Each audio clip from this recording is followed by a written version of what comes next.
Hello नमस्कार साथियों, कैसे हो आप सब लोग। मैं आशा करता हूँ काफ़ी बेहतरीन होंगे आप सब लोग। मेरा नाम है हरिओम सिंह और बहुत बहुत स्वागत है आप सभी लोगों का हरिओम एजुकेशन यूट्यूब चैनल पर। आज मैं हेरिडिटी एंड इवोल्यूशन का लेक्चर नंबर 2 लेकर आया हूँ। ये है आपका फाउंडेशन बैच। आज हम आपको पढ़ाएंगे मेंडल के बारे में। मेंडल से रिलेटेड कुछ इम्पोर्टेंट बात आज हम आपको बताएंगे। उसके बाद मेंडल का एक बहुत इम्पोर्टेंट एक्सपेरिमेंट हम लोग पढ़ेंगे। वन कॉन्ट्रास्ट कैरेक्टर लेकर। कॉन्ट्रास्ट कैरेक्टर क्या होता है वो आपको लेक्चर के अंदर में समझ आएगा। फिर इससे दो चीज़ निकलेगा, लॉ ऑफ डोमिनेंस और लॉ ऑफ सेग्रीगेशन। इस दोनों के बारे में आपको आना चाहिए, ये आज हम आपको पढ़ाएंगे। उसके बाद कुछ इम्पोर्टेंट टर्म के बारे में हम लोग डिस्कस करेंगे जो कि इस चैप्टर में बहुत ज़्यादा आएगा। तो आज का लेक्चर बहुत ज़्यादा इम्पोर्टेंट है, एक एक करके हम लोग सब चीज़ को समझते हैं। ठीक है, चलिए इस लेक्चर को हम लोग शुरू करते हैं।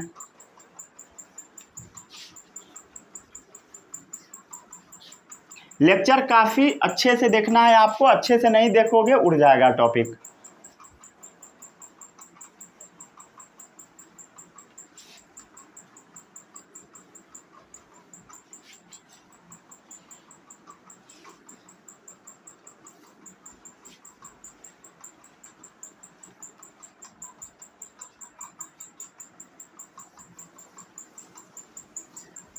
चलिए शुरू करते हैं आज के लेक्चर को। कॉपी में हेडिंग डालिए मेंडल। ठीक है, सबसे पहले मेंडल का पूरा नाम लिख लो, ग्रिगोर जोहान मेंडल।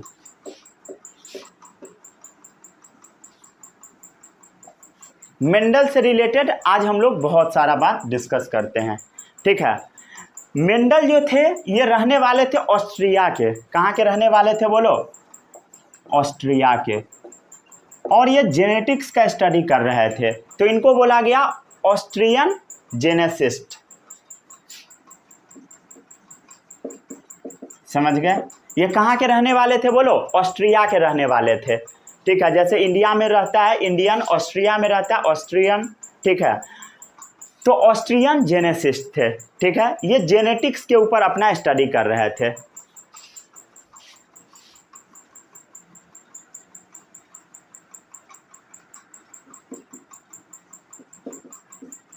ठीक है, ऑस्ट्रियन जेनेसिस्ट थे। स्पेलिंग इसका गड़बड़ लग रहा है।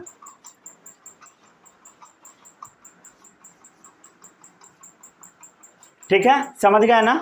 तो ये ऑस्ट्रियन जेनेसिस्ट थे। इनके बारे में एक इम्पोर्टेंट बात ये है कि ये ना मैथ्स का बहुत अच्छा नॉलेज रखते थे। ठीक है, इनके पास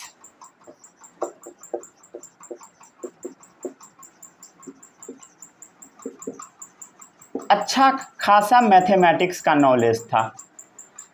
इससे इनको ये फायदा मिला कि ये जब मटर के ऊपर अपना एक्सपेरिमेंट कर रहे थे, सबसे पहले बात ये जान लो, ये एक्सपेरिमेंट क्या चीज़ के ऊपर कर रहे थे? मटर के ऊपर। और ये मटर में कुछ पैटर्न देख रहे थे। क्या देख रहे थे बोलो? मटर में देख रहे थे कुछ पैटर्न फॉलो हो रहा है। समझ गए? Pattern in A P plant. मटर का जो प्लांट है उसमें कुछ पैटर्न फॉलो हो रहा है। समझ गए? मतलब मटर को अभी हम लगाए तो कुछ इस टाइप का कैरेक्टर आएगा पार्टिकुलर। इसका सीड का कलर ऐसा होगा, सीड शेप ऐसा होगा, सीड का जो भी कैरेक्टर है, जो भी एक्स्ट्रा कैरेक्टर सब है, 7 कैरेक्टर के बारे में ये स्टडी किए थे मेनली। तो सारा कैरेक्टर को ये यहाँ पे डाल दिए थे। पॉड का शेप, पॉड कहाँ पे लाई करता है, इस सब को ये स्टडी कर करके बताए थे। और इसमें वो पूरा अपना मैथमेटिक्स लगा दिए। लेकिन जब ये मैथमेटिक्स पूरा लगा दिए और अपना रिजल्ट गए दिखाने, ठीक है, पब्लिश करवाने गए, दिखाने गए, तो इनका कोई सुना ही नहीं। इनका जो पेपर था फेंक दिया गया क्योंकि किसी को समझ ही नहीं आ रहा था। तो इनके साथ यही हो गया। ठीक है, समझ गया ना? तो मेंडल जब ख़त्म हो गया, ठीक है, जब मेंडल का डेथ हो गया उसके बाद ये जो करके गए थे वो लोगों को पता लगा। समझ गया? जब ये ख़त्म हो गया इनको पता भी नहीं लगा कि हम इतना बड़ा एक्सपेरिमेंट करके चलेगा और इसका इतना बड़ा रिजल्ट आया। समझ गया? इनको कुछ भी नहीं पता क्योंकि ये मर चुके थे जब इस एक्सपेरिमेंट को फिर से किया गया तब। समझ गया? मतलब इनका एक्सपेरिमेंट फिर से किया गया, 3 साइंटिस्ट मिलके किए थे। इसके बारे में हो सकता है तो आप आगे पढ़ेंगे। तो इनके पास लॉ ऑफ मैथमेटिक्स था, मतलब अच्छा खासा मैथमेटिक्स का ये लॉ लगाए थे और इनके पास नॉलेज भी था। ठीक है, उसके बाद और देखो, ये जो थे कौन, मेंडल, ये ना रिकॉर्ड भी मेंटेन करते थे, समझ गया है। कोई भी आदमी अगर रिकॉर्ड मेंटेन नहीं करेगा तो क्या होगा बोलो। जो आप स्टडी करते हैं, जो भी आप सीखते हैं, अगर आप उसका रिकॉर्ड नहीं रखेंगे, जो भी आप एक्सपेरिमेंट करते हैं या कोई भी चीज़ करते हैं, रिकॉर्ड मेंटेन नहीं रखेंगे तो वो चीज़ करने का कोई मतलब नहीं होगा। तो वैसा ही ये क्या कर रहे थे कि हर एक चीज़ का रिकॉर्ड मेंटेन कर रहे थे, ताकि लोगों को ये पता चल सके बाद में कि हमने क्या क्या किया है। ठीक है, मेंडल इनहेरिटेंस ऑफ ट्रेट के बारे में भी बताए थे, मतलब कैरेक्टर कैसे कैसे ट्रांसफ़र होता है। ठीक है, इनहेरिटेंस मतलब एक दूसरे में कैसे कैरेक्टर जाता है, ट्रेट मतलब कैरेक्टर, इसके बारे में ये बता रहे थे। समझ गए, कैरेक्टर क्या होता है, ट्रेट क्या होता है, सबका डेफिनेशन आज बताएंगे, लास्ट में बताएंगे। समझ गए, नहीं तो सब खिचड़ी पक जाएगा। समझ गए, इसमें किसी को कोई भी डाउट नहीं होगा। मतलब कैसे कैरेक्टर आगे जाता है। जैसे मान लो आदमी के केस में, तो आदमी के केस में क्या होता है बोलो, मदर फादर दोनों का कैरेक्टर बच्चों में जाता है। समझ गया, ह्यूमन के केस में, तो ह्यूमन में क्या होता है, both father and mother contribute equal amount of genetic material. समझ गया, ह्यूमन में क्या होता है, both father and mother contribute equal amount of genetic character. समझ गए,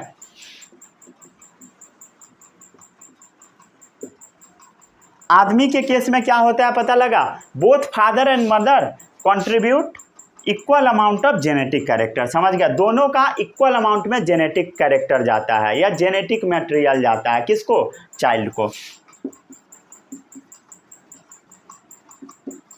ठीक है, समझ गया, इसमें किसी को कोई भी डाउट नहीं होगा। समझ गया, मतलब इससे तो ये पता लग गया, समझ गया, कि आदमी का जो बच्चा है उसका जो कैरेक्टर है, each character is controlled by both paternal, paternal मतलब फादर वाला, पैटर्नल मतलब फादर वाला, पैटर्नल एंड मैटरनल डीएनए। ठीक है, डीएनए क्या होता है, इंफॉर्मेशन। समझ गए, तो कोई भी जो कैरेक्टर है वो कंट्रोल होगा both paternal and maternal DNA से। मैटरनल मतलब मदर वाला डीएनए। समझ गए, आदमी के केस में। क्लियर है, क्लियर, समझ गए, ये सब मेंडल बताए थे। समझ गए, आगे बढ़े हम लोग।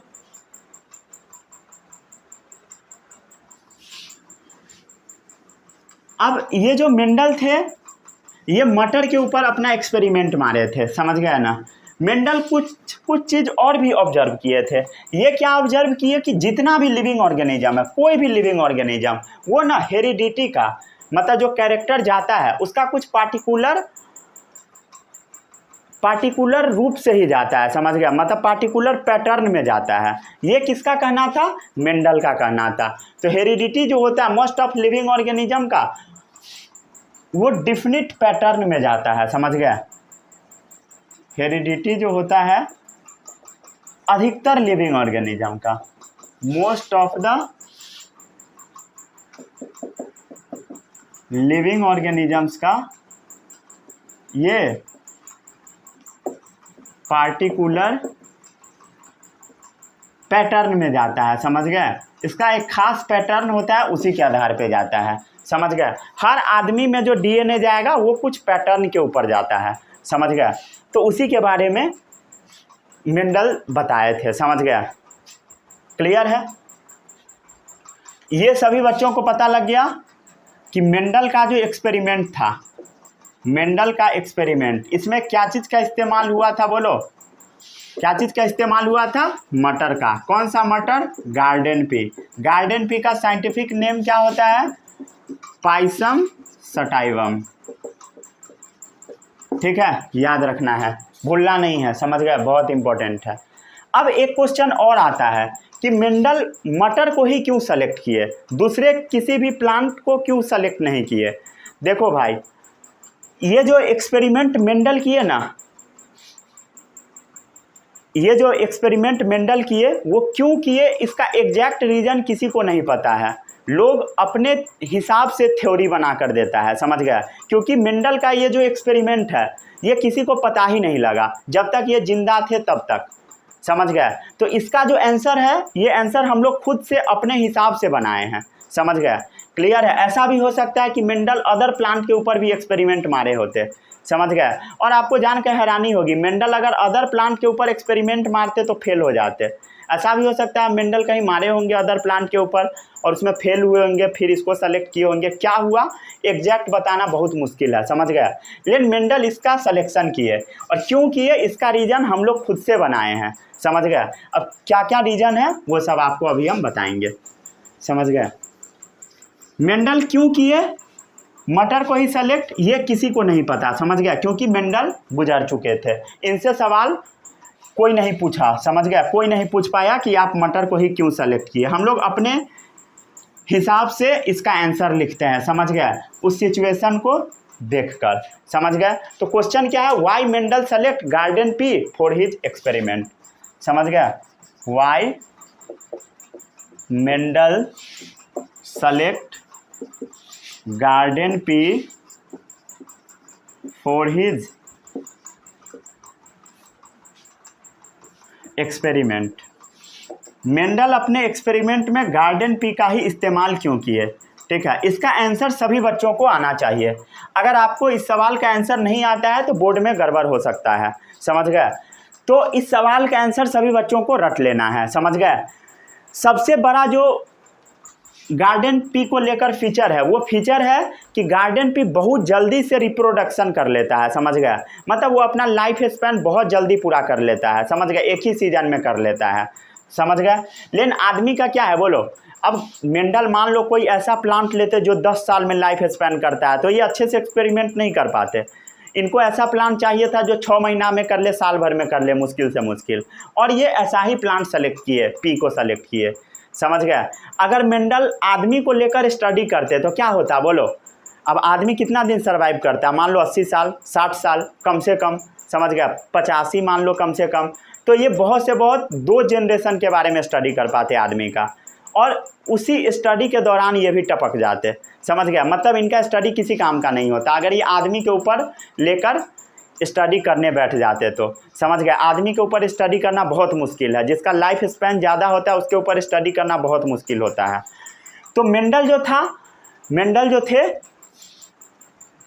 ये बहुत सोच समझकर एक्सपेरिमेंट में गार्डन पी को लिए। क्यों लिए होंगे बोलो, क्योंकि इसका लाइफ स्पैन बहुत कम है, इनका पैटर्न स्टडी करने में बहुत ईजी होगा। किसका, मटर का, समझ गए। तो ग्रो क्विकली, समझ गए। तो ये ग्रो करता है बहुत आसानी से, समझ गए, ग्रो क्विकली, क्लियर है। बहुत आसानी से ये ग्रो कर जाता है, समझ गया। मटर को आप कहीं भी लगा दो, ठीक है, ग्रो कर जाएगा। पानी उनी थोड़ा बहुत डालोगे अपने आप ग्रो कर जाएगा, जिसके कारण क्या हो गया बोलो, इनको पढ़ाई करने में बहुत आसानी हो गया, ईजियर टू स्टडी, समझ गया। मेंडल के बारे में और स्टोरी भी है कि मेंडल एक चर्च में काम करते थे, ठीक है, वहाँ पर इनको ज़मीन दिया गया, उसी ज़मीन में ये स्टडी किए। ये सब कहानी सब बुक में मिलेगा, ठीक है, वो आप पढ़ सकते हैं, ठीक है। तो मटर क्या होता है बोलो, बहुत तेज़ी से ग्रो करता है, जिसके कारण मटर के बारे में स्टडी कर पाना बोलो बहुत इजी हो गया। मटर जो होता है इसमें क्रॉस पॉलिनेशन भी हो जाता है और सेल्फ पॉलिनेशन भी हो जाता है, ठीक है। सेल्फ पॉलिनेशन क्रॉस पॉलिनेशन क्या होता है समझो, ध्यान से समझो, ठीक है, अगर नहीं आता है तो। ये मान लो एक फ्लावर है, फ्लावर में ये होता है फीमेल वाला पार्ट, कौन सा पार्ट बोलो, ये जो आप पार्ट देख रहे हैं ऊपर में ये होता है फीमेल वाला पार्ट, समझ गए, फीमेल वाला पार्ट। और फ्लावर में यहाँ पर होता है मेल वाला पार्ट, समझ गए। ये जो मेल गैमीट है ये फीमेल तक पहुँचाना, इसी को हम बोलते हैं पॉलिनेशन। क्या बोलते हैं, पॉलिनेशन। ये जो मेल का गैमीट है इसको फीमेल तक पहुंचा देना ही पॉलिनेशन कहलाता है। समझ गए? अगर ये फ्लावर सेम है या सेम प्लांट है तो इसको हम बोल देते हैं सेल्फ पॉलिनेशन। ठीक है, क्लियर है? और इधर देखो, ये जैसे मान लो इस पे फीमेल फ्लावर लगा हुआ है, समझ गए? ये मान लो दूसरा प्लांट है, ठीक है, इस पे मान लो मेल वाला लगा हुआ है, समझ गए? दूसरा प्लांट है, ठीक है, अदर प्लांट, ठीक है, ये दूसरा प्लांट है। अब ये मेल वाला पार्ट जब यहाँ पहुँचेगा इसको हम बोलते हैं क्रॉस पॉलिनेशन। क्लियर? चलो इसको जल्दी से छापो। तो गार्डन पी जो है वो क्रॉस पॉलिनेशन भी कर लेता है और सेल्फ पॉलिनेशन भी कर लेता है। तो इसके बारे में स्टडी करना और भी आसान हो गया। समझ गया? इसको लिखो जल्दी से। समझ गया? मतलब गार्डन पी को हम लोग अपने हिसाब से कंट्रोल कर सकते हैं। समझ गया? जब चाहेंगे क्रॉस पॉलिनेशन करवा देंगे, जब चाहेंगे सेल्फ करवा देंगे, और मेंडल भी यही किए थे। समझ गए ना? क्लियर है? तो गार्डन पी में एक्सीडेंटल कांटेक्ट बहुत लिमिट भर में होता है, मतलब आपस में पॉलिनेशन जैसे हम चाहेंगे वैसे करवा सकते हैं। अगर इसको रोकना चाहेंगे तो रोक भी सकते हैं। क्लियर है? तो गार्डन पी में हम लोग एक्सीडेंटल कांटेक्ट को लिमिट भी करवा सकते हैं। समझ गए? अपने फ़ायदे के हिसाब से। और मेंडल भी यही किए थे। एक्सीडेंटल कांटेक्ट मतलब अपने आप इस गैमेट को यहाँ वो पहुँचने नहीं देंगे। ठीक है? तो गार्डन पी में क्या होगा बोलो? एक्सीडेंटल कांटेक्ट लिमिट हो सकता है। गार्डन पी में एक्सीडेंटल कांटेक्ट लिमिट को किया जा सकता है। समझ गया? क्लियर है? समझ गया? और देखो इसके बारे में, ये जो गार्डन पी है ना, इसका आप डिफरेंट कैरेक्टर को आसानी से पकड़ पाओगे। समझ गए? जैसे मान लो कोई प्लांट का हाइट टॉल है और किसी प्लांट का हाइट शॉर्ट है, मतलब कोई प्लांट लंबा है कोई प्लांट छोटा है, तो आप पता तो लगा ही लोगे। समझ गए? तो गार्डन पी जो था इसमें इजीली डिटेक्टेबल कॉन्ट्रास्टिंग कैरेक्टर था। समझ गए? इसमें क्या था बोलो? इजीली डिटेक्टेबल, मतलब आसानी से पता लग जाने वाला कॉन्ट्रास्ट कैरेक्टर था। Contrast character. अब आपके दिमाग में ये सवाल आएगा कि कॉन्ट्रास्ट क्या होता है? कॉन्ट्रास्ट का मतलब होता है अपोजिट। ठीक है? जो हम बोलेंगे उसका उल्टा कैरेक्टर। समझ गए? क्लियर है? अब क्या क्या उल्टा कैरेक्टर हो सकता है? जैसे मान लो लंबा प्लांट, तो जैसे मान लो अगर कहीं पे लिखा हुआ है टॉल प्लांट, तो इसका कॉन्ट्रास्ट क्या होगा बोलो? ड्वार्फ हो जाएगा। ये क्या लिए हम लोग? प्लांट हाइट ले लिए। समझ गए? अरे प्लांट का हाइट क्या होगा? टॉल तो ड्वार्फ, तो टॉल का कॉन्ट्रास्ट क्या होगा? ड्वार्फ। या बोल दो ड्वार्फ का कॉन्ट्रास्ट क्या होगा? अपोजिट, टॉल होगा। समझ गए? सीड कलर येलो ग्रीन हो सकता है। सीड कलर, मटर में सीड का कलर कैसा हो सकता है? पीला। और कैसा हो सकता है बोलो? ग्रीन हो सकता है। क्या हो सकता है? ग्रीन हो सकता है। सीड का शेप कैसा हो सकता है? अरे मटर का सीड का कलर नहीं देखे हो? पीला और ग्रीन होता है। मटर याद करो, दो तरीके का होता है, पीला और कैसा? हरा मटर। इसमें किसी को कोई भी डाउट नहीं होगा। अब सीड कैसा हो सकता है बोलो? सीड का शेप बताओ। सीड कैसा हो सकता है बोलो? राउंड हो सकता है और रिंकल्ड हो सकता है। रिंकल्ड मतलब सिकुड़ा हुआ, राउंड मतलब गोला सा सीड, रिंकल्ड मतलब सिकुड़ा हुआ सीड। बुक में फ़ोटो भी होगा, नहीं है तो जाके देख लो। समझ गए? गूगल से डाउनलोड करके। क्लियर है? अगला जैसे मान लो पॉड शेप। पॉड मतलब होता है फली। मटर का जो पॉड होता है ना, पॉड देखे हो कभी? अरे पॉड जो मटर को खोलते हो, समझ गया? तो उसका जो पॉड होता है ग्रीन वाला, तो जो पॉड का शेप है वो फूल हो सकता है, किसी में फूल रहेगा, फूल मतलब बिना सिकुड़ा हुआ। समझ गया? और किसी में कॉन्स्ट्रिक्टेड होगा, मतलब सिकुड़ा हुआ हो सकता है, कॉन्स्ट्रिक्टेड। समझ गया? क्या चीज़? पॉड का शेप। समझ गया? पॉड का कलर कैसा हो सकता है बोलो? पॉड का कलर, पॉड मतलब वो जो फली जो है दो कलर का होता है, ग्रीन हो सकता है और पीला भी हो सकता है। समझ गया? ग्रीन और येलो हो सकता है। समझ गए? इसमें किसी को कोई भी डाउट नहीं होगा।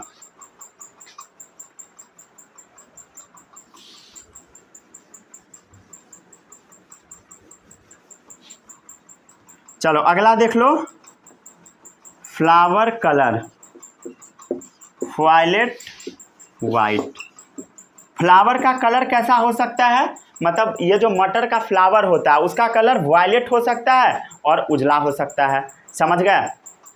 इसमें किसी को कोई भी डाउट नहीं होगा। क्लियर है?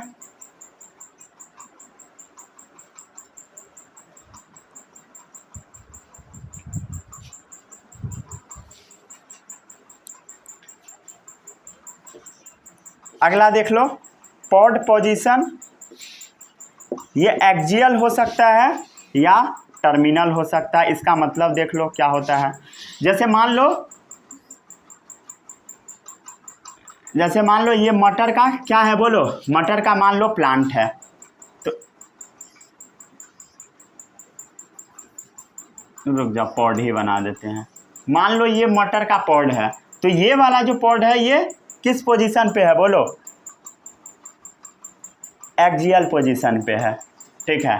और ये वाला जो मटर का पॉड है ये लास्ट वाला पोजीशन में, इसको हम बोल देंगे टर्मिनल पोजीशन। ठीक है, टर्मिनल पे है पॉड। क्लियर है? तो एक्सियल टर्मिनल में कोई भी डाउट नहीं रहेगा। तो ये 7 अलग अलग कैरेक्टर को मेंडल स्टडी किए थे। कितने कैरेक्टर को स्टडी किए थे? 7 कॉन्ट्रास्ट कैरेक्टर को। ठीक है, कॉन्ट्रास्ट मतलब होता है 7 अलग अलग डिफरेंट कैरेक्टर को मेंडल स्टडी किए थे। पहला, दूसरा, तीसरा, चौथा, 5वां, 6ठा, 7वां। समझ गए? अरे क्लियर है? एक चीज़ और याद रखना, ये जो आप कैरेक्टर देख रहे हो ना, ये जो कैरेक्टर आप देख रहे हो ये कैरेक्टर डोमिनेंट होता है। क्या होता है बोलो? डोमिनेंट। डोमिनेंट का मतलब होता है भारी पड़ना। और ये जो कैरेक्टर है ये होता है रिसेसिव, मतलब दब जाना, दब जाने वाला कैरेक्टर है। समझ गए? इसका मतलब समझो, अगर कहीं पे टॉल है, जैसे मान लो कोई भी मान लो, एक तरीके से ऐसे समझ लो, जैसे मान लो एक आदमी है वो टॉल है। मान लो एक आदमी है जो कि एक टॉल है जिसका शादी हो जाता है ड्वार्फ से, तो टॉल और ड्वार्फ का जो बच्चा आएगा वो आदमी में ऐसा नहीं होता है। समझ गया? आदमी में कुछ भी हो सकता है। वो मटर के केस में क्या होता है, हमेशा टॉल ही आ जाता है, क्योंकि टॉल वाला जो है वो क्या है? डोमिनेंट है, मतलब वो भारी पड़ता है ड्वार्फ के ऊपर। समझ गया? और उसका बच्चा टॉल ही आ जाता है। ऐसा मटर के केस में बस होता है। समझ गए? याद रखना इस बात को। डोमिनेंट क्या होता है, रिसेसिव क्या होता है, सब बताएंगे। ठीक है, चिंता करने का कोई भी ज़रूरत नहीं है आपको। चलो इसको जल्दी लिखो।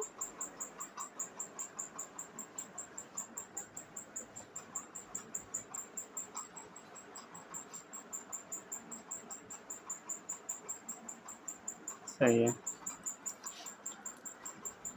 आगे बढ़े अब हम लोग। चलो आगे बढ़ते हैं।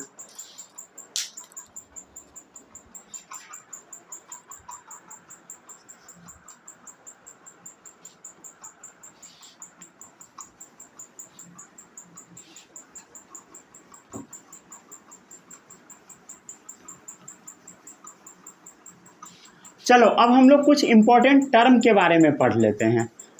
ठीक है, बहुत सारा टर्म इस चैप्टर में आएगा। समझ गया ना? कुछ टर्म को अभी हम लोग समझ लेते हैं, तभी आपको समझने में थोड़ा आसानी रहेगा, नहीं तो दिक्कत होगा समझने में।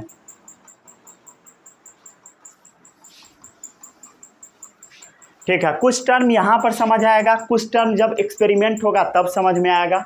सबसे पहले हेडिंग डालो टर्म। समझ गया? हेडिंग क्या डालना है? टर्म। सबसे पहला टर्म हो गया कैरेक्टर। कैरेक्टर क्या होता है? अभी जो आप लिखे हो, समझ गया? क्या लिखे हो बोलो? क्या लिखे हो? जैसे प्लांट हाइट, जो सबसे पहले लिखते गए हो साइड में, जैसे क्या लिखे हो बोलो? प्लांट हाइट, फ्लावर कलर, ये सब जो लिखे हो आप, ये क्या है बोलो? कैरेक्टर है। क्या है बोलो? कैरेक्टर है। तो कैरेक्टर क्या होता है पता लगा? प्लांट हाइट, फ्लावर कलर, जो भी आप सातों लिखे हो साइड में वो सातों है। तो कैरेक्टर क्या होता है बोलो? फीचर ऑफ एन ऑर्गेनिज्म, कोई भी ऑर्गेनिज्म का फीचर, जैसे उस प्लांट का फीचर क्या था, हाइट, फ्लावर कलर, तो ये सब क्या है, फीचर है। अगला है ट्रेट। ट्रेट क्या होता है, इसको ध्यान से समझो, ठीक है। जैसे मान लो हम ले लिए प्लांट हाइट, तो प्लांट हाइट क्या है बोलो, एक कैरेक्टर है, कैरेक्टर है। अब प्लांट का हाइट क्या हो सकता है, या तो प्लांट टॉल होगा, नहीं तो क्या होगा बोलो, ड्वार्फ होगा, समझ गया। तो प्लांट जो टॉल होगा और प्लांट जो ड्वार्फ होगा, ये दोनों क्या हो गया, ट्रेट हो गया। क्या हो गया बोलो, ट्रेट हो गया, समझ गए। जैसे क्या लिखा हुआ है, फ्लावर कलर, तो फ्लावर कलर क्या क्या हो सकता है बोलो, देख के बताओ। फ्लावर कलर क्या क्या हो सकता है बोलो, वायलेट हो सकता है और वाइट हो सकता है, तो ये दोनों क्या हो गया, ट्रेट हो गया। और फ्लावर कलर क्या हो गया, कैरेक्टर। तो ट्रेट और कैरेक्टर में अब किसी भी बच्चों को कभी भी डाउट नहीं होना चाहिए। तो ट्रेट क्या होता है पता लग गया, different form of a character. क्या होता है बोलो, different form of a character. Character का जो अलग अलग फॉर्म होता है वही ट्रेट कहलाता है। चलो इसको नोट करो जल्दी।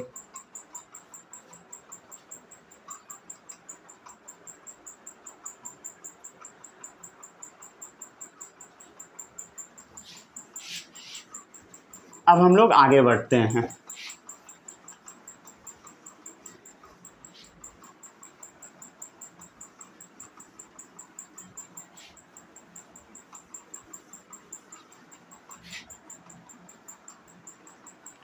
ठीक है, कितना डेफिनेशन हो गया, 2 हो गया। तीसरा डेफिनेशन डाल लो, जीन। जीन क्या होता है वो समझो। जैसे मान लो ये है सेल है, सेल के अंदर क्या होता है, न्यूक्लियस। न्यूक्लियस के अंदर जाओगे तो ऐसा एक स्ट्रक्चर होता है जिसको हम बोल देते हैं क्रोमोसोम। क्या बोलते हैं बोलो, ये जो स्ट्रक्चर है इसको हम बोलते हैं क्रोमोसोम। क्या बोलते हैं बोलो, क्रोमोसोम। अब ये क्रोमोसोम का ये मान लो छोटा सा रीजन, ये छोटा सा रीजन, ये मान लो छोटा सा रीजन, इसी को हम बोल देते हैं जीन। क्या बोलते हैं, जीन। समझ गया, ये क्या है, जीन।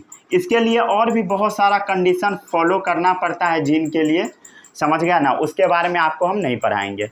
मतलब क्या है पता लग गया, सेल के अंदर है न्यूक्लियस, न्यूक्लियस में क्या है, क्रोमोसोम, समझ गया। और ये जो क्रोमोसोम है, इस क्रोमोसोम का अगर हम छोटा सा पार्ट ले लेंगे, छोटा सा पार्ट ले लेंगे, समझ गया, क्लियर है। या मान लो इसको डीएनए मान लो, क्या मान लो बोलो, ये मान लो डीएनए, तो ये डीएनए है, इसका हम छोटा सा पार्ट ले लेंगे, वही जीन कहलाता है, समझ गया। तो जीन क्या है पता लग गया, पता लग गया, part of DNA, part of DNA. और आदमी के अंदर जो भी कैरेक्टर होता है वो डिटरमाइन यही करता है, जीन ही करता है। तो हमारे अंदर जो भी कैरेक्टर आता है, डिटरमाइन कैरेक्टर क्या चीज़ से होता है बोलो, जीन से। चाहे मटर है या कोई भी है, उसके अंदर जो कैरेक्टर होगा वो डिटरमाइन होगा जीन से, क्लियर है। अब जीन को मेंडल जब थे उस टाइम मेंडल जीन को फैक्टर बोला करते थे। क्या बोला करते थे, फैक्टर। फैक्टर कौन बोला करते थे, जीन को बोलो, मेंडल बोला करते थे, समझ गए, क्लियर है। अगला है अलील, ठीक है। ये सब टर्म है जिसमें बच्चों को बहुत ज़्यादा डाउट होता है, आपको समझ में आ जाएगा। अलील का मतलब होता है alternate form of a gene. Gene का अपोजिट वाला जो फॉर्म होता है उसी को हम अलील बोल देते हैं। मान लो कहीं ए लिखा हुआ है तो इसका अपोजिट स्मॉल है, तो ये दोनों अलील हो गया, समझ गया। कहीं मान लो कैपिटल आर लिखा है तो स्मॉल आर, कैपिटल टी लिखा है तो स्मॉल टी, तो इसको हम क्या बोलते हैं बोलो, अलील बोलते हैं। इसमें किसी को कोई भी डाउट नहीं होगा।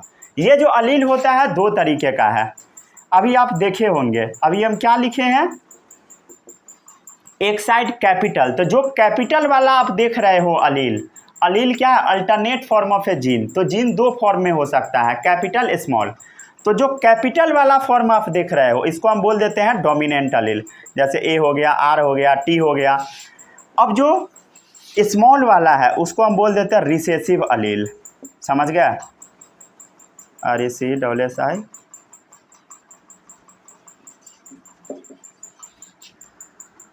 जैसे A हो गया, R हो गया, स्मॉल t हो गया, समझ गया, क्लियर है। 6 डेफिनेशन हो गया। अब आपको क्या करना है, आधा पेज छोड़ देना है। क्या करना है बोलो, आधा पेज छोड़ देना है। अब हम कुछ इंपॉर्टेंट चीज़ पढ़ाते हैं। पहले ये वाला कॉपी करना जो हम पढ़ाते हैं उसको, समझ गया। पहले हम एक टॉपिक पढ़ाएंगे, उसके बाद कुछ टर्म और भी हम आपको बताएंगे, समझ गया।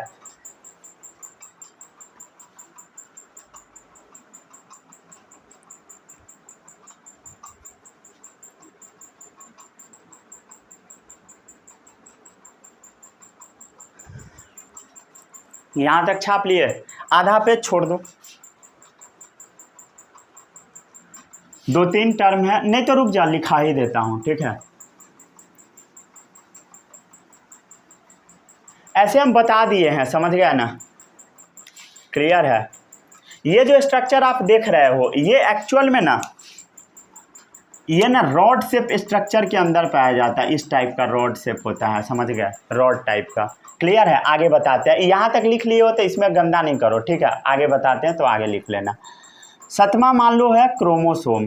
तो क्रोमोसोम क्या होता है वो समझो। ये मान लो सेल है, सेल के अंदर क्या होगा बोलो, सेल के अंदर होगा न्यूक्लियस। न्यूक्लियस में रॉड लाइक स्ट्रक्चर होगा, इसी स्ट्रक्चर को हम बोलते हैं क्रोमोसोम। और ये जो क्रोमोसोम होता है यही इस टाइप का, ये जो थ्रेड लाइक हम देख रहे थे इसका बना होता है, समझ गया, क्लियर है, क्लियर है। और ये जो थ्रेड लाइक है इसमें डीएनए पाया जाता है, समझ गया, या मतलब थ्रेड लाइक को डीएनए बोल देते हैं और उसमें जीन पाया जाता है।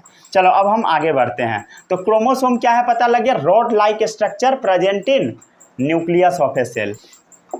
Rod like structure present in the nucleus of a cell, समझ गया। छापो इसको।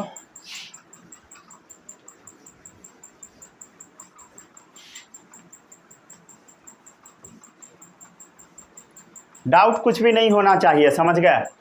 7वां हो गया। चलो और भी कुछ टर्म आता है जिसको हम बोलते हैं होमोजाइगस।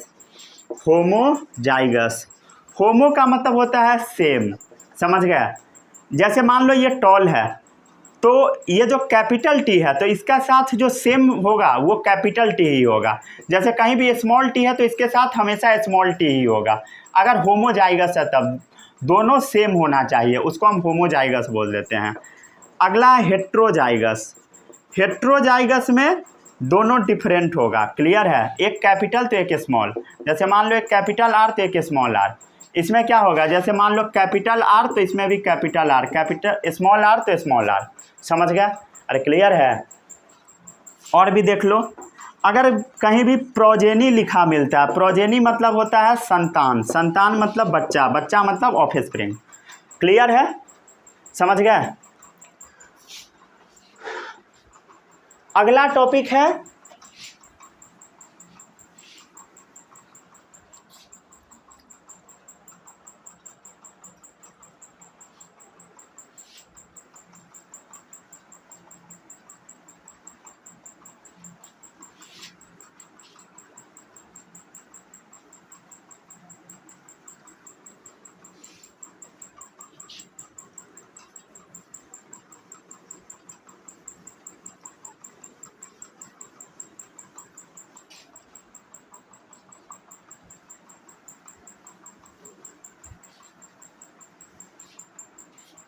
हो गया।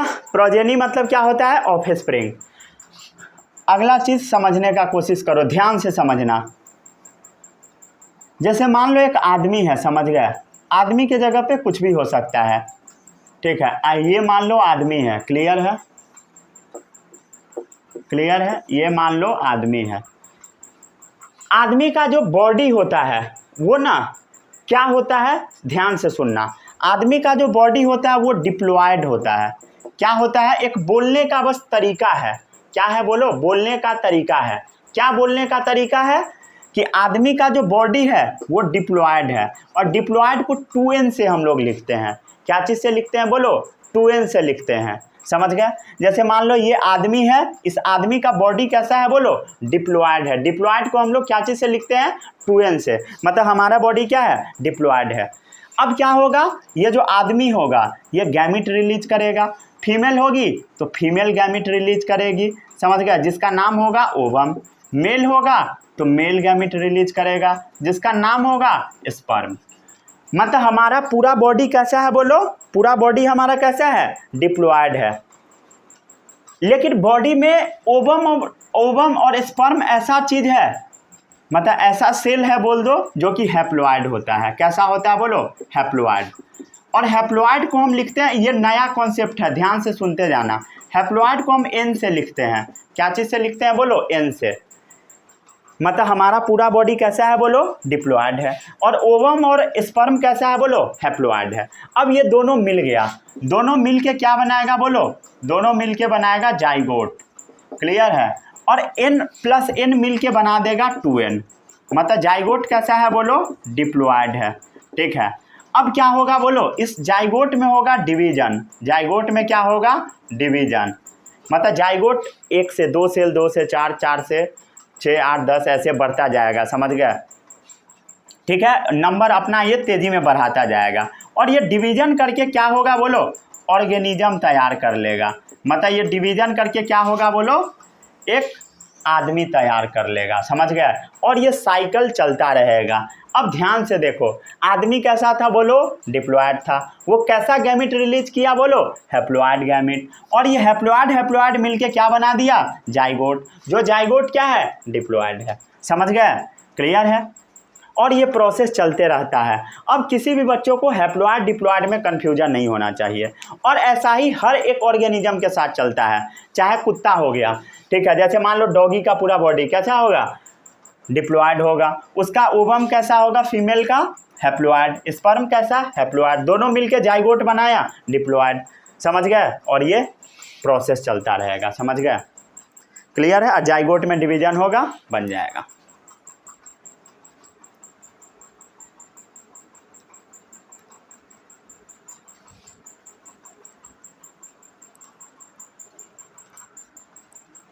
आगे बढ़े? चलो अब हम लोग मेंडल एक्सपेरिमेंट पढ़ते हैं। बहुत इंपॉर्टेंट है मेंडल एक्सपेरिमेंट। अगर मेंडल एक्सपेरिमेंट समझ नहीं आया मतलब कुछ भी समझ नहीं आया इस चैप्टर में। मेंडल एक्सपेरिमेंट से एग्जाम में क्वेश्चन भी पूछा जाएगा। ठीक है? अरे भाई ये समझ आया जो मैं बोला वो, कि मेंडल का जो अभी हम एक्सपेरिमेंट पढ़ा रहे हैं आपको, वो मेंडल को पता ही नहीं है कि मेरा जो एक्सपेरिमेंट है ये कोई पढ़ भी रहा होगा, क्योंकि वो पहले ही ख़त्म हो चुके थे। और ये सारा बात लिख के वो पेपर में जाके दे दिए थे। पेपर फेंक दिया गया था, पेपर रखा हुआ था कहीं फेंका हुआ। बहुत दिन बाद पेपर निकला। समझ गया? मरने के कितना साल बाद पेपर निकला। समझ गया? चलो आगे बढ़ते हैं। अब हम लोग हेडिंग डालो मेंडल एक्सपेरिमेंट। समझ गए? Mendel experiment. मेंडल बहुत जीनियस आदमी थे। समझ गए? बहुत ज़्यादा। Mendel experiment. मेंडल के 2 एक्सपेरिमेंट के बारे में आपको पढ़ना है क्लास 10 में। समझ गए? कितने एक्सपेरिमेंट के बारे में पढ़ना है? 2 एक्सपेरिमेंट के बारे में। आज हम लोग पढ़ेंगे inheritance of trait for 1 contrast character. समझ गए? आज हम क्या पढ़ेंगे? Inheritance of traits for 1 contrast character. सबसे पहले समझो 1 कंट्रास्ट कैरेक्टर का मतलब क्या होगा। एक बार में हम एक कैरेक्टर को ले लेते हैं जो डिफरेंट कैरेक्टर होना चाहिए। जैसे मान लो हाइट हो गया, तो हाइट का क्या होगा बोलो? मान लो एक हाइट कैरेक्टर है। हाइट क्या है बोलो? हाइट एक कैरेक्टर है। इसका 2 ट्रेट क्या क्या होगा बोलो? 2 अलग अलग ट्रेट क्या होगा? 2 कॉन्ट्रास्ट ट्रेट। समझ गए? क्या क्या होगा? टॉल होगा और ड्वार्फ होगा। समझ गए? या तो मटर का पेड़ कैसा होगा? या तो लंबा होगा, नहीं तो छोटा होगा। समझ गए? अब टॉल को लिखने का तरीका होता है कैपिटल टी और ड्वार्फ को लिखने का तरीका होता है स्मॉल टी। समझ गए? कैपिटल को हम कैसे लिखते हैं? कैपिटल टी, ड्वार्फ को लिखते हैं स्मॉल टी। इसमें किसी को कोई भी डाउट नहीं होगा। आपको अभी हम क्या सिखाए हैं, कैपिटल वाला कैसा होता है, डोमिनेंट, तो ये कैसा है, डोमिनेंट। स्मॉल वाला कैसा होता है, रिसेसिव, तो ये हो गया रिसेसिव। समझ गए? अरे क्लियर है, इसमें किसी को कोई भी डाउट नहीं होगा। तो मेंडल क्या किए बोलो, वन कॉन्ट्रास्ट कैरेक्टर लिए, एक डिफरेंट वाला कैरेक्टर लिए। कैरेक्टर क्या हो सकता है, टॉल ड्वार्फ, ठीक है। इनहेरिटेंस ऑफ ट्रेट, मतलब कैसे ये ट्रेट जाएगा, मतलब टॉल ड्वार्फ कैसे आगे बढ़ेगा, उसके बारे में मेंडल स्टडी किए। क्या क्या किए अभी आपको हम बताते हैं, ठीक है। चलो यहाँ भी समझाते हैं सबसे पहले, ठीक है। मेंडल क्या किए, एक टॉल प्लांट ले लिए। कैसा प्लांट ले लिए, टॉल प्लांट ले लिए, क्लियर है। इसका क्रॉस करवा दिए, ठीक है। क्रॉस करवा दिए मतलब रिप्रोडक्शन करवा दिए ड्वार्फ के साथ। समझ गए, क्या चीज़ के साथ करवा दिए, ड्वार्फ के साथ। मतलब एक लंबा पेड़ एक छोटा पेड़, दोनों के बीच में क्रॉस करवा दिए। समझ गए। अब दोनों को जब क्रॉस करवाए, तो रिजल्ट ये आया कि 4 पेड़ आया। कितना पेड़ आया बोलो, 4 पेड़ आया। और चारों का चारों पेड़ कैसा आ गया, टॉल आ गया। कैसा आ गया बोलो, ये भी टॉल, ये भी टॉल, ये भी टॉल, ये भी टॉल। मतलब मेंडल क्या करवाया बोलो, टॉल ड्वार्फ के बीच में क्रॉस करवाए, तो चारों का चारों पेड़ आ गया, टॉल ही आ गया। कैसा आ गया बोलो, टॉल आ गया। क्लियर है। अब ये सब कैसे लिखाया अभी हम सिखाएंगे। समझ गए, क्लियर है। क्रॉस करवाने को काट देते हैं हम, मतलब दोनों में मेटिंग हो रहा है। समझ गया। अब कैसे होगा पढ़ना है रिप्रोडक्शन में, मतलब टॉल और ड्वार्फ के बीच में जब पॉलिनेशन हुआ तो चारों का चारों कैसा आ गया, टॉल टॉल आ गया। कैसे पॉलिनेशन होगा सब अभी हम बताएंगे। क्लियर है, ठीक है। समझ गया ना। ये जो आप देख रहे हो ये पहला जनरेशन है। समझ गया, कौन सा जनरेशन है, फर्स्ट जनरेशन है। और पहला जनरेशन को हम बोल देते हैं F1 जनरेशन, मतलब इस जनरेशन को बोला जाता है F से रिप्रेजेंट किया जाता है। तो ये जो पहला जनरेशन है इसको हम क्या बोल देंगे, F1 जनरेशन। दिख रहा है कि नहीं, ग्रीन कलर वाला लिखा हुआ F1 जनरेशन, F के नीचे 1। F का मतलब होता है फिलियल। क्या होता है मतलब, फिलियल। फिलियल क्या होता है आपको नहीं पता करना है। F का फुल फॉर्म होता है फिलियल, बस इतना याद रखा है, FILIL। समझ गए। चलो अब इस एक्सपेरिमेंट को हम लोग थोड़ा सा समझते हैं, ठीक है। इतना लिख लिए हो, इतना लिख लिए हो पहले बताओ, ठीक है। चलो अब मेंडल क्या किए बोलो, एक टॉल प्लांट ले लिए, इसका क्रॉस करवा दिए ड्वार्फ के साथ। टॉल ले लिए मतलब टीटी ले लिए, इसका क्रॉस करवा दिए स्मॉल टी के साथ। क्लियर है, इसमें किसी को कोई भी डाउट नहीं होगा। अब दोनों के बीच में जब क्रॉस करवाएंगे तो क्या होगा बोलो, कितना प्लांट आ सकता है बताओ। ये कैपिटल टी और स्मॉल टी दोनों मिक्स होगा, अरे होगा ना। ये कैपिटल टी स्मॉल टी, फिर ये कैपिटल ये स्मॉल, फिर भी यही आएगा।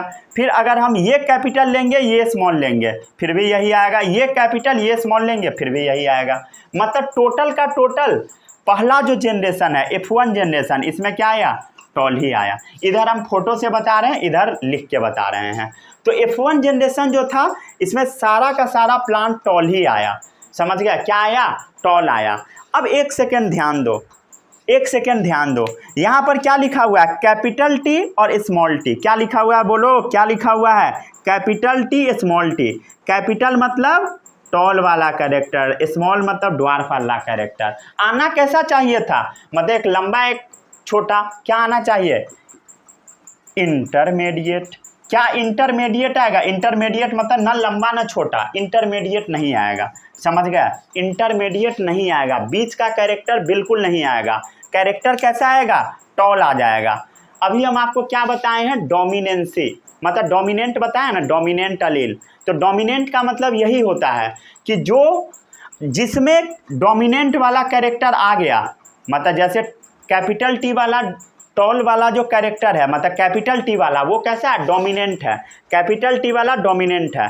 तो जिसमें कैपिटल आ जाए और स्मॉल आ जाए, मतलब एक डोमिनेंट वाला आ जाए एक रिसेसिव वाला आ जाए, तो रिसेसिव जो होगा, रिसेसिव मतलब स्मॉल टी, तो वो हमेशा दब जाएगा। क्या होगा बोलो, दब जाएगा। तो रिसेसिव क्या होगा बोलो, दब जाएगा। और कैपिटल वाला शो कर देगा, मतलब दिखाई देगा। तो यहाँ पर क्या हुआ, कैपिटल वाला दिखाई दिया, और जो दिखाई देता है उसी को हम डोमिनेंट बोल देते हैं। मतलब टॉल वाला दिखाई दिया मतलब डोमिनेंट है। क्लियर है, अरे समझ गए। तो ये क्या था बोलो, पेरेंट था। ये जो आप अभी यहाँ देखे हो ये कौन सा जनरेशन है, F1 जनरेशन। F1 जनरेशन मतलब फिलियल वन जनरेशन, समझ गए, फर्स्ट जनरेशन। फिलियल वन मतलब जनरेशन, फर्स्ट जनरेशन को F1 जनरेशन बोल देते हैं, समझ गए, क्लियर है। अरे बोलो समझ आया। तो F1 जनरेशन में क्या आया, F1 जनरेशन में क्या आया बोलो, ऑल टॉल, चारों का चारों कैसा आएगा, ऑल टॉल, कोई इंटरमीडिएट का लफड़ा नहीं है, सारा का सारा टॉल आया। आगे बढ़े अब हम लोग, चलो आगे बढ़ते हैं। इस एक्सपेरिमेंट को और हम लोग आगे बढ़ाते हैं।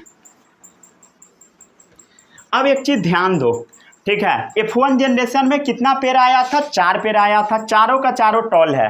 टॉल क्यों आया पता है, क्योंकि एक डोमिनेंट वाला है, डोमिनेंट वाला रिसेसिव वाला दब जाएगा स्मॉल टी, समझ गए।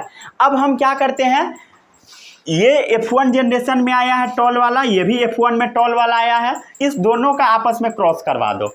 क्या करवाओ बोलो, F1 जनरेशन का जो प्रोजेनी है उसमें आपस में क्रॉस करवा दो। F1 का F1 से क्या करवा दो, सेल्फ पॉलिनेशन, ठीक है, मतलब आपस में पॉलिनेशन करवा दो दोनों को, F1 वाले प्रोजेनी को। तो F1 मतलब फिलियल वन में, तो क्या था फिलियल वन में बोलो, कैपिटल टी स्मॉल टी, दोनों को हम क्या करते हैं बोलो, अब दोनों को अब हम क्रॉस करवा देते हैं, समझ गए। अब इसका गैमिट बनाना सीखो। गैमिट कैसे बनता है ध्यान से देखना, देखो इधर कैपिटल टी इधर उतरेगा, इस कैपिटल टी का कैपिटल यहाँ पे उतरेगा, स्मॉल टी का स्मॉल टी यहाँ पे उतरेगा, मतलब इसका ये दोनों आएगा। अब ये जो कैपिटल टी आप देख रहे हो, ये कैपिटल टी यहाँ आएगा, ये स्मॉल टी यहाँ आएगा। अब यहाँ पे एक डब्बा जैसा बना दिया जाता है, फिर से देखो अच्छा नहीं बना, साफ से बनाते हैं, ठीक है, चारों कलर का इस्तेमाल करके।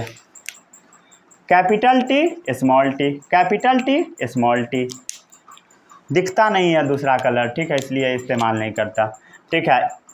ये जो, रुको 2 कलर से लिखते हैं, ये देखो कैपिटल टी स्मॉल टी, तो इससे क्या होगा बोलो, कैपिटल टी आएगा और स्मॉल टी आएगा, क्लियर है। और इधर हम ले लेते हैं फिर से कैपिटल टी स्मॉल टी, मतलब ये F1 वाले जनरेशन से क्रॉस करवाएंगे, सेल्फ पॉलिनेशन F1 का F1 से, ठीक है। तो इससे क्या बनेगा बोलो, कैपिटल टी और स्मॉल टी। ये जो अभी हम लिख रहे हैं इसको बोलते हैं गैमिट बनाना, और इसको एक डब्बा में बंद कर देते हैं। क्या करते हैं बोलो, डब्बा में बंद करते हैं। ध्यान से देखते जाना, हर चीज़ नया होगा आपके लिए। कैपिटल टी बनेगा, समझ गए, क्लियर है। यहाँ पर ध्यान दो, स्मॉल टी कैपिटल टी, इसको आप ऐसे नहीं लिख सकते हो, ऐसे लिखना गलत होगा, क्लियर है। क्या लिखना गलत होगा, capital T small T, sorry small T capital T लिखना गलत होगा, क्लियर है। हमेशा कैसे लिखा जाएगा, कैपिटल पहले स्मॉल बाद में, ये सही है, समझ गया। मतलब यहाँ पर बताओ क्या होगा, स्मॉल टी कैपिटल टी है, दोनों में जब क्रॉस करेगा तो कैपिटल पहले लिखेंगे, स्मॉल बाद में, समझ गए, और नीचे क्या होगा स्मॉल, क्लियर है, समझ गए। अरे क्लियर है, समझ गए। तो ये वाला बताओ ये कैसा आया, दोनों स्मॉल है, मतलब कैसा प्लांट होगा बोलो, ड्वार्फ होगा, मतलब बौना प्लांट होगा, समझ गए। अब ये वाला क्या है बोलो, एक कैपिटल आ गया, मतलब डोमिनेंट वाला आ गया, तो क्या होगा, टॉल और ड्वार्फ में क्रॉस हुआ तो टॉल डोमिनेंट है, टॉल दिख जाएगा। इसमें भी कैपिटल टी स्मॉल टी है तो टॉल ही आएगा, इसमें दोनों कैपिटल तो टॉल ही आएगा, समझ गए, क्लियर है। अरे समझ गए। तो ये वाला जो था, समझ गए, ये वाला जो आप देख रहे हो, जहाँ तक लिखे थे उसके आगे लिखना, इसको हम बोल देते हैं F2 जनरेशन। कौन सा जनरेशन, F2 जनरेशन। इसी को बोला जाता है फिलियल 2 जनरेशन। क्या बोला जाता है बोलो, फिलियल 2 जनरेशन। और समझ गए, क्लियर है। यहाँ पर कैसा प्लांट आया बोलो, यहाँ पर अब आगे हम इसको प्रोसीड करते हैं, समझ गए, F2 जनरेशन वाले को, वो जो साइड में डायग्राम बना रहे थे उसके नीचे प्रोसीड कर देना, समझ गए।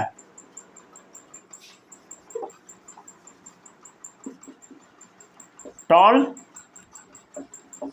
कैसा वाला हम टॉल लेंगे बोलो, ऐसा वाला, समझ गया, क्लियर है, ये वाला टॉल, ये वाला टॉल। अब दोनों के बीच में हम क्या करेंगे बोलो, क्रॉस करेंगे, समझ गए, दोनों के बीच में क्रॉस करेंगे, ये भी टॉल है, ये भी टॉल है।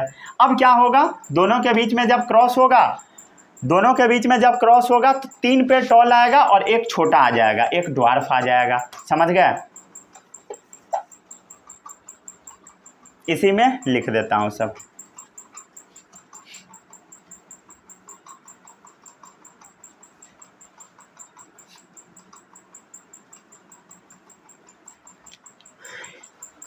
क्लियर है। ये जो टॉल है कहाँ पर आया है बोलो, ये टॉल आया था F1 जनरेशन में, F1 वाले का F1 के साथ में हम क्रॉस करवा दिए, समझ गए। तो उसमें क्या हुआ, 3 जो पेड़ था टॉल आया, समझ गए। इधर ध्यान से देखो, इधर ध्यान से देखो, ये दोनों होमोजाइगस है, मतलब दोनों सेम है, कैपिटल टी वाला देखो होमोजाइगस। उसके बाद ये जो दोनों टॉल है ये हेट्रोजाइगस है, 2 टॉल देखो 2 अलग अलग है, और एक कैसा आ गया बोलो, ड्वार्फ आ गया, क्लियर है, मतलब स्मॉल टी। कौन सा जनरेशन है ये है आपका F2 जनरेशन, समझ गया। वो जो साइड में लिख रहे थे फोटो बना के, उसमें ये लिख लेना, समझ गए, क्लियर है।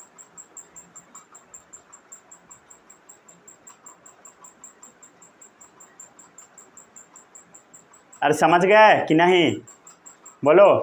ये जो आप डब्बा बनाए हो, इस डब्बा को पनेट स्क्वायर भी बोला जाता है, साइंटिस्ट के नाम पे है, ये डब्बा वही बनाए थे पहली बार, पनेट स्क्वायर बोला जाता है, याद रखना, क्लियर है। F1 जनरेशन में क्या हुआ था बोलो, सारा का सारा टॉल आ गया। F2 जनरेशन में क्या हुआ बोलो, F2 में मतलब फिलियल 2 जनरेशन, ये जो F2 जनरेशन है, ये जो F2 जनरेशन है, इसमें क्या हुआ बोलो, 3 टॉल आया, 3 टॉल और एक ड्वार्फ आ गया, देख लो, इधर डायग्राम है और इधर डब्बा बना के पनेट स्क्वायर बना के, क्लियर है। इसमें किसी को कोई भी डाउट नहीं होगा, डाउट है तो बोलो, नहीं है डाउट, क्लियर है कि नहीं, क्लियर है, अरे बोलो, चलो। हाँ, अब एक इम्पोर्टेंट चीज़ पूछता है, वो पूछेगा, ध्यान से सुनना, ये किसका क्रॉस हम करवा रहे हैं बोलो, inheritance of trait for 1 contrast character, एक डिफरेंट कैरेक्टर लेके क्रॉस करवा रहे हैं। अब इसको क्या लिखा जाता है वो समझो, इसमें क्या क्या क्वेश्चन आता है। इसमें सवाल आता है फिनोटिपिक। फिनोटिपिक का सबसे पहले मतलब समझो, फिनोटिपिक का मतलब होता है एक्सटर्नल व्यू, ठीक है, और जीनोटिपिक का मतलब होता है इंटरनल वाला, मतलब जीन का लेवल पे, मतलब जीन में क्या चल रहा है, समझ गया, ठीक है। अगर फिनोटिपिक रेशियो पूछेगा, फिनोटिपिक रेशियो का मतलब होता है कि ये जो प्लांट है ये बाहर से जो दिखाई देगा, एक्सटर्नल व्यू होगा, उसका रेशियो क्या होगा, तो 3 टॉल होगा और एक ड्वार्फ होगा, मतलब 3:1 आएगा, क्लियर है। 3 क्या होगा बोलो, 3 होगा टॉल, 1 होगा ड्वार्फ। तो कोई पूछेगा फिनोटिपिक रेशियो तो बता दोगे, बता देना। अब अगला आता है जीनोटिपिक रेशियो, जीन के लेवल का रेशियो। तो जीन में क्या होगा बोलो, एक प्योर टॉल वाला है, 2 देखो, एक कैसा है बोलो, होमोजाइगस कंडीशन, मतलब कैपिटल टी, एक कैपिटल टी स्मॉल टी, दोनों, ये भी टॉल ही है, अरे भाई ये टॉल है, ये भी टॉल ही है, लेकिन ये हेट्रोजाइगस है, मतलब कैपिटल स्मॉल है। और एक क्या होगा बोलो, एक होगा स्मॉल टी, मतलब ड्वार्फ होगा। अरे क्लियर है, छापो इसको जल्दी, दिख रहा है सभी बच्चों को।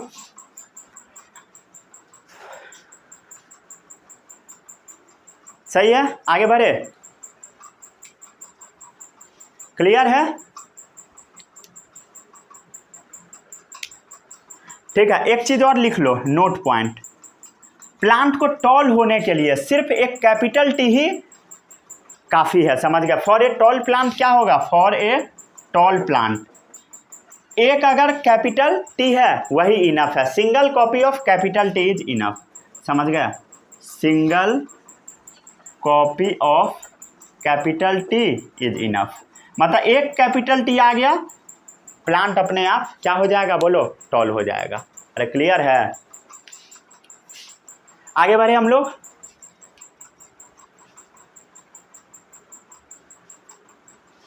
क्लियर, आगे बढ़े। चलो अब आगे बढ़ते हैं।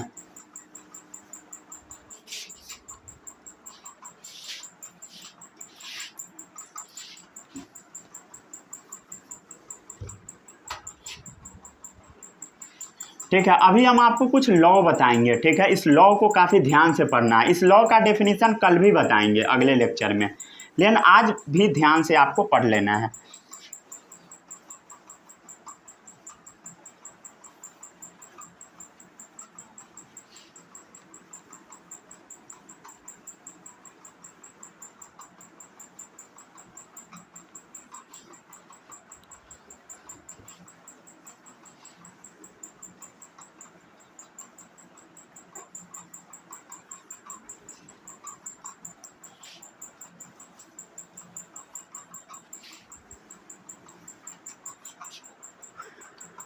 क्या पढ़ा रहे थे, क्या क्या पढ़ा दिए बोलो।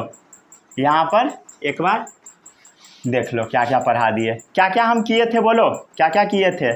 एक टॉल प्लांट ले लिए, मतलब कैपिटल टी वाला। एक ड्वार्फ ले लिए, कैसा ले लिए, स्मॉल टी वाला। दोनों के बीच में हम क्या करवाए, क्रॉस करवाए। क्या आया, कैपिटल टी स्मॉल टी। मतलब F1 में क्या होगा बोलो, ऑल टॉल।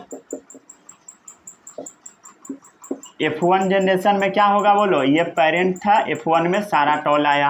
अब हम क्या किए, ये जो कैपिटल टी स्मॉल टी आया, मतलब F1 वाला, इसको आपस में सेल्फ पॉलिनेशन करवा दिए।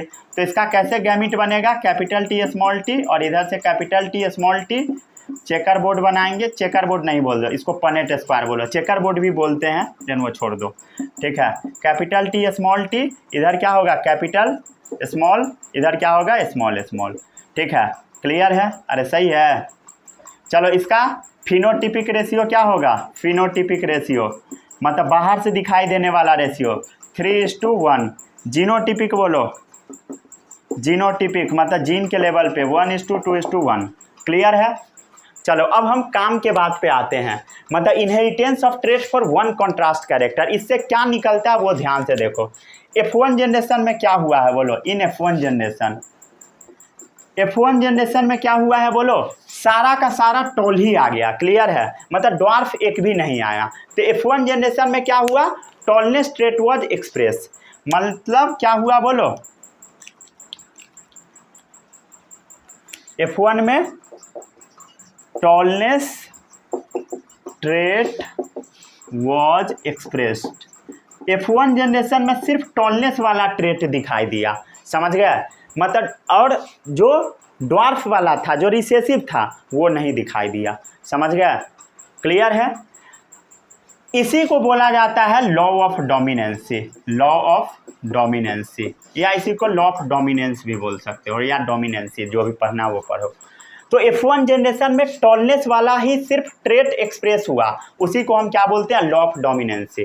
और कोई पूछेगा यही बता देना, मतलब कैपिटल टी स्मॉल टी में से सिर्फ कैपिटल वाला एक्सप्रेस होगा, मतलब ये जो प्लांट आएगा ये टॉल आ जाएगा, समझ गए। स्मॉल वाले का कोई वैल्यू नहीं है क्योंकि वो रिसेसिव है, समझ गए। क्लियर है। और बोलो इस एक्सपेरिमेंट में F2 जनरेशन में क्या हो रहा था बोलो, F2 में क्या हो रहा था, ध्यान से देख के बताओ। Both shortness and tallness trait was expressed, both shortness and tallness दिखाई दे रहा होगा, टॉल टॉल और ये वाला short, both tallness and shortness trait was expressed. तो समझ आया, लॉ ऑफ डोमिनेंसी मतलब डोमिनेंट कैरेक्टर दिखाई दे दिया। आगे बढ़े तो मेंडल का जो पहला एक्सपेरिमेंट था उसमें क्या आया, सबसे पहला लॉ ऑफ डोमिनेंसी या लॉ ऑफ डोमिनेंस बोल दो।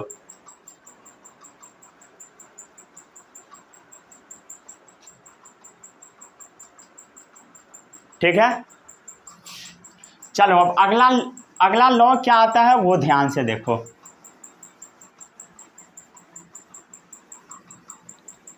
यहाँ पर ध्यान से देखोगे अगर आप, तो यहाँ जब हम गैमिट बना रहे थे, समझ गए, यहाँ जब गैमिट बना रहे थे, इससे गैमिट हम बना रहे थे और इससे भी गैमिट बना रहे थे, समझ गए।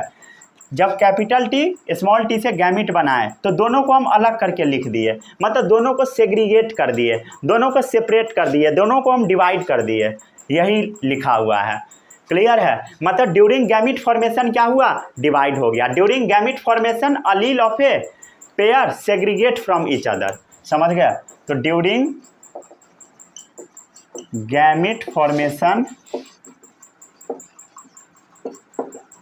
फॉर्मेशन के टाइम क्या हुआ? ये जो अलील है मतलब कैपिटल टी स्मॉल टी दोनों क्या हो गया? सेग्रीगेट हो गया। During gamete formation Aleel of a pair segregate from each other. समझ गए?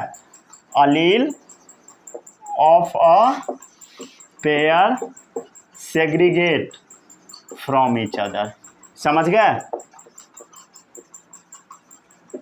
क्लियर है? देखो भाई यहाँ पे दोनों टॉल है, समझ गए? मतलब कैपिटल टी स्मॉल टी मिलके टॉल ही है, लेकिन जब गैमिट बनेगा तो कैपिटल टी स्मॉल टी अलग हो जाएगा। समझ गए? तो क्या लिखा हुआ है? During gamete formation Aleel of a pair segregate from each other. समझ गए? क्लियर है? इसी को बोल दिया जाता है लॉ ऑफ सेग्रीगेशन। क्लियर है? तो मेंडल का जो पहला एक्सपेरिमेंट था इससे क्या क्या आया? Law of dominance, law of segregation. ठीक है, चलो जो पढ़ाए हैं अच्छे से पढ़ के आइएगा। All the best, bye bye, जय हिंद।